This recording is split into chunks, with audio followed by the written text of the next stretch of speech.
भाई साहब, ट्रम्प ने साफ शब्दों में कहा है हमें ईरान के साथ युद्ध फिर से शुरू करने की आवश्यकता पड़ सकती है। ये कोई साधारण धमकी नहीं है। ये एक ऐसे वक्त पर आया है जब अमेरिकी सेंट्रल कमांड सेंटकॉम ने ट्रम्प को वार रूम में अंतिम प्रहार यानी आखिरी वार के विकल्प दिखा चुका है। यानी ट्रम्प अब हो सकता वाली भाषा में बात नहीं कर रहे, बल्कि वे सीधे हमला करने की, ईरान के साथ दोबारा युद्ध छेड़ना अब एक निर्णायक विकल्प बनकर उभर रहा है। लेकिन दोस्तों, ट्रम्प ने इस बयान में एक और बात कही है जो शायद इससे भी ज्यादा चौंकाने वाली है। उन्होंने आगे कहा, मेरे और कुछ अन्य लोगों के अलावा किसी को नहीं पता कि बातचीत किस बारे में हो रही है। यानी ट्रम्प का कहना है कि ईरान के साथ जो गुप्त वार्ता यानी बातचीत चल रही है, उसकी असली तस्वीर सिर्फ वो और उसके कुछ गिने चुने करीबी लोग ही जानते हैं। बाकी दुनिया, चाहे वो अमेरिकी कांग्रेस हो, यूरोपीय सहयोगी हो या फिर सैन्य जनरल, सब अंधेरे में है। ये बयान अपने आप में बेहद अजीब है। आखिर ईरान जैसे देश से बातचीत में इतनी गोपनीयता यानी सीक्रेसी क्यों है? इन बातचीत में कोई ऐसा समझौता हो रहा जो दुनिया के सामने नहीं लाया जा सकता, या फिर ट्रम्प के शब्द युद्ध शुरू करने की आवश्यकता पर बातचीत का राज? ये दोनों एक ही सिक्के के दो पहलू हैं।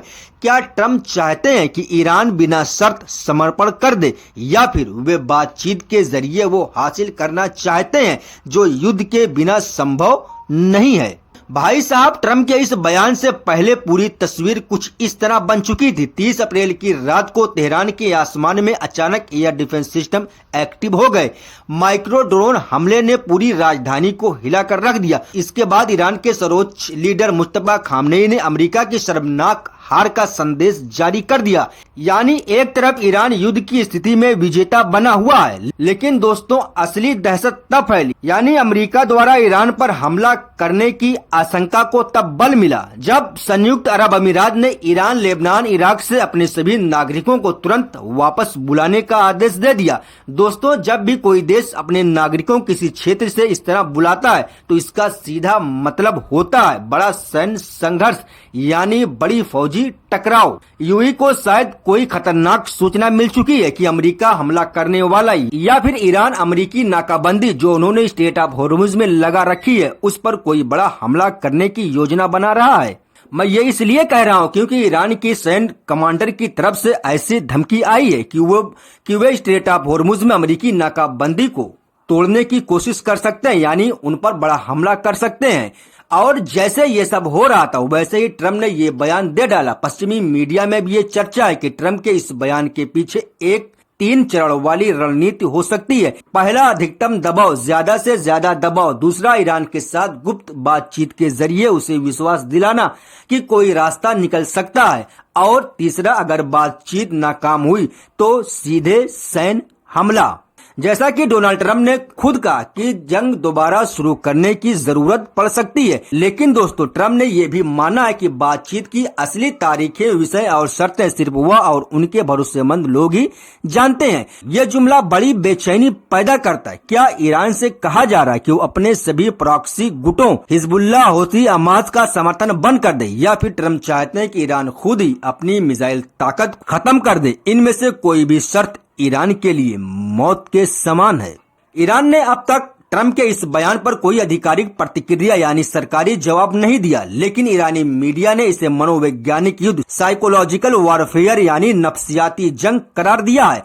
तेहरान में लोगों का कहना है कि वे पिछले 40 साल से इस तरह की धमकियां सुनते आ रहे हैं और ईरान अब भी मजबूती के साथ खड़ा है।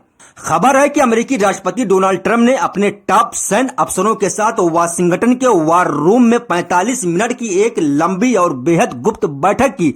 इस बैठक में सेंट्रल कमांड सेंटकॉम ने ट्रम्प को ईरान के खिलाफ अंतिम प्रहार के तमाम विकल्पों पर विचार से ब्रीफिंग दी। यानी अमेरिका अब कूटनीति यानी डिप्लोमेसी के साथ साथ बड़े सैन्य दबाव के मूड में भी आ चुका है।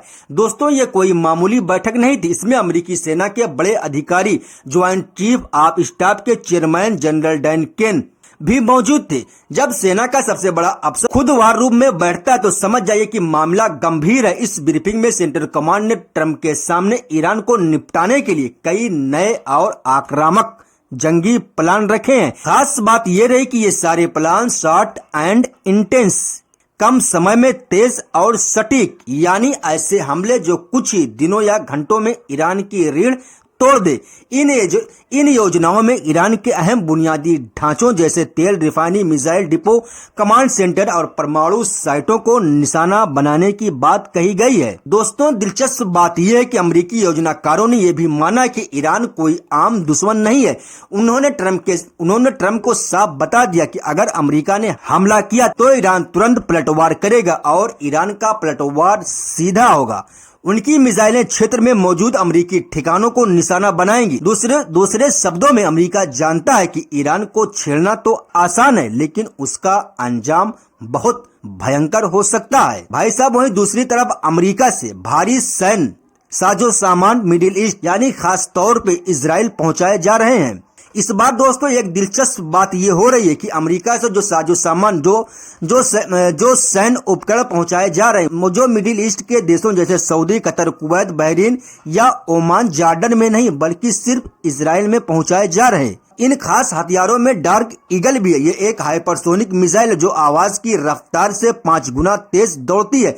इसे रोकना लगभग नामुमकिन है। अमेरिका इन मिसाइलों को ईरान के करीब तैनात करने की योजना बना रहा ताकि जरूरत पड़ने पर ईरान के किसी भी कोने को सेकंडों में ढाया जा सके। और इसके साथ एक दूसरा और बेहद नाजुक विकल्प भी रखा गया। उसमें कहा गया है अमेरिकी विशेष बल यानी स्पेशल फोर्स ईरान के अंदर घुस उनके उच्च स्तर के संवर्धित इनरिच यूरेनियम के भंडार को सुरक्षित या नष्ट कर दें।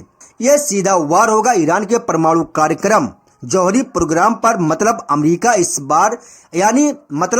अब सिर्फ धमकी नहीं दे रहा बल्कि हर संभव तरीके से ईरान को घुटने टेकने पर मजबूर करने की सोच रहा है। इन सब के बीच राष्ट्रपति ट्रंप ने जब पत्रकारों से बात की तो उनका अंदाज वही पुराना था, चुटकीला और चुनौती भरा। उन्होंने कहा कि ईरानी छिपे बैठे हैं और समझौता चाहते हैं। इससे साफ है कि वाशिंगटन अब अधिकतम दबाव, ज्यादा से ज्यादा दबाव की रणनीति यानी हिकमते अमली पर वापस आ गया है। यानी एक तरफ बातचीत के दरवाजे खुले हैं तो दूसरी तरफ तलवार भी नंगी है। लेकिन दोस्तों, ईरान भी खाली हाथ बैठा नहीं है। इन खबरों के ठीक बीच ईरान की राजधानी तेहरान में गुरुवार की रात अचानक एयर डिफेंस सिस्टम यानी हवाई रक्षा प्रणाली सक्रिय हो गए। ईरानी मीडिया तस्नीम और फारस न्यूज के मुताबिक ये सिस्टम छोटे ड्रोन को मार गिराने के लिए सक्रिय किए गए। यानी ईरान अपनी हवा में किसी भी मेहमान को बर्दाश्त करने के मूड में बिल्कुल नहीं है। अब दोस्तों, असली सवाल यही है, क्या ट्रंप प्रशासन वाकई इस जंग में कूदेगा? क्या अमेरिकी जनता और दुनिया के दूसरे देश इस बड़े संघर्ष यानी बड़े टकराव का समर्थन करेंगे या फिर सब तनाव सिर्फ सौदेबाजी यानी मोलभाव का हथियार है ताकि ईरान को वापस बातचीत की मेज पर लाया जा सके? फिलहाल आने वाले दिन ही बताएंगे ये टकराव कूटनीति में बदलता है या फिर मिडिल ईस्ट को एक नई और भीषण जंग में ढकेल देता है। लेकिन इतना तो तय है कि दुनिया की नजर अब उस छोटे से रास्ते स्ट्रेट ऑफ हॉर्मुज और वाशिंगटन के उस वार रूम पर टिकी है जहां ईरान की तकदीर का फैसला हो सकता है। दोस्तों, मिडिल ईस्ट का नक्शा लगातार खून से लाल होता जा रहा है। जहां एक तरफ ईरान और अमेरिका के बीच तनाव अपने चरम पर है, वहीं दूसरी तरफ इजराइल ने अपने 2 मोर्चों गजा और लेबनान पर हमले इतने तेज कर दिए कि अमेरिका समर्थित युद्ध विराम यानी जंगबंदी की कोई शकल नहीं बची है। लेबनान की राष्ट्रीय समाचार एजेंसी ने एक ऐसी रिपोर्ट जारी की जिसे पढ़कर रूह कांप जाती। रिपोर्ट के अनुसार दक्षिणी लेबनान में इजरायली हमलों में मात्र एक ही दिन में 30 से अधिक लोग शहीद यानी मारे गए। ये कोई सैनिक नहीं थे। रिपोर्ट के मुताबिक इनमें महिलाएं, बच्चे और बुजुर्ग शामिल हैं। दक्षिण लेबनान के कस्बों और गाँव से धुएं के गुब्बार उठ रहे हैं। एम्बुलेंसों की सायरन लगातार बज रही है और अस्पताल शहीदों से भर चुके हैं। अब सवाल उठने लगे हैं, क्या अमेरिका वाकई चाहता है कि ये युद्ध विराम हो? लेकिन जब तक इजराइल इस तरह के बड़े पैमाने पर हमला कर रहा है तब तक हिजबुल्ला भी चुप नहीं बैठेगा। और हिजबुल्ला का पलटवार का मतलब है पूरे उत्तरी इजराइल में मिसाइलें बरसना, जिससे ये संघर्ष जिससे ये संघर्ष एक पूर्ण क्षेत्रीय युद्ध यानी इलाकाई जंग का रूप ले सकता है। आपने गजा की नाकाबंदी के बारे में सुना होगा। समुद्र के रास्ते भी गजा तक मदद पहुंचाने के लिए कई बार फ्लोटिला यानी जहाजों का काफिला भेजे गए। इस बार एक फ्लोटिला था ग्लोबल समुद्र फ्लोटिला। इसमें सवार थे कुल 175 कार्यकर्ता। ये लोग दुनिया के अलग अलग देशों से आए थे और गजा में फंसे लोगों तक मानवीय सहायता यानी इंसानी मदद पहुंचाना चाहते थे। लेकिन इजरायली फौज ने उन्हें अंतर्राष्ट्रीय जल क्षेत्र में ही रोक लिया और सभी 175 कार्यकर्ताओं को हिरासत में ले लिया। यानी जहां पर कोई देश का कानून नहीं चलता वहां इजराइल ने अपनी सेना उतार दी। इस पर दुनिया भर में आलोचना के बादल छा गए। मानवाधिकार संगठनों ने इसे समुद्री डकैती करार दिया। अब इस दबाव के बीच इजराइल को पीछे हटना पड़ा। इजरायली अधिकारियों ने ऐलान किया कि वे इन सभी 175 कार्यकर्ताओं को ग्रीक अधिकारियों। दोस्तों, अब इन घटनाओं को जोड़कर देखते हैं। पिछले कुछ दिनों से जो तस्वीरें उभर रही वो बेहद खतरनाक है। एक तरफ तेहरान में माइक्रो ड्रोन हमले हुए जिसके बाद यूएई ने अपने नागरिकों को वापस बुला लिया। दूसरी तरफ अमेरिकी राष्ट्रपति ने कहा है कि ईरान से दोबारा युद्ध शुरू करने की जरूरत पड़ सकती है। और अब इस बीच इजराइल ने दक्षिण लेबनान में एक ही दिन में 30 मासूमों को मार डाला और दूसरी तरफ गजा जाने वाले फ्लोटिला को रोककर उसके कार्यकर्ताओं को ग्रीस के हवाले कर दिया। यानी पूरे मिडिल ईस्ट में